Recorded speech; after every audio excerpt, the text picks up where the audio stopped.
हा हा हा। मैं इस हवेली की रानी थी। जब मैं जिंदा थी सब मेरे आगे झुकते थे। मरने के बाद भी मैं अपना ताज नहीं छोड़ा। अब देख, मैं दिन रात इसी पंखे पर बैठकर अपनी राजगद्दी का मजा लेती हूँ। पंखा घूमे या रुके, मुझे फर्क नहीं पड़ता। मैं तो अपने ताज के साथ ही राज करती हूँ। बबलू ने हिम्मत जुटाकर कहा, लेकिन तू इस हालत में खुश है? अकेली, लोगों को डराकर? चुड़ैल कुछ पल चुप रही, फिर धीमी आवाज में बोली, हकीकत यह है कि ताज के साथ मेरा अहंकार भी मरकर यहाँ अटक गया। मैं चाहकर भी इस हवेली से बाहर नहीं जा सकती।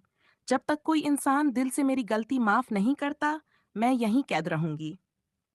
बबलू को अचानक अपनी दादी की सीख याद आई। बेटा, मरे हुओं से डरना मत, उनके दर्द को समझना। उसने हाथ जोड़कर कहा, रानी साहिबा, अगर आप लोगों को डराना छोड़ दो और सच्चाई से अपने गुनाह मान लो, तो शायद आपकी आत्मा को शांति मिले। चुड़ैल की आंखों से आंसू बह निकले। पंखे पर बैठी हुई उसने धीरे धीरे अपना ताज उतारा और फर्श पर रख दिया। पल भर में उसके शरीर से चमकदार धुआं उठा और वह गायब हो गई। हवेली में अचानक सन्नाटा छा गया। बबलू ने महसूस किया कि कमरे का बोझिलपन हल्का हो गया है। बाहर निकलते ही उसने गांव वालों को सच बताया।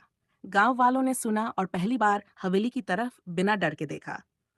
उस दिन के बाद हवेली में कोई आवाज नहीं आई, लेकिन कभी कभी रात में हवेली के टूटे पंखे पर ताज चमकता हुआ दिखाई देता है, जैसे चुड़ैल अब भी अपनी याद छोड़ गई हो। ऐसी ही मजेदार स्टोरीज के लिए द स्टोरी वर्ल्ड को लाइक, शेयर और सब्सक्राइब करें।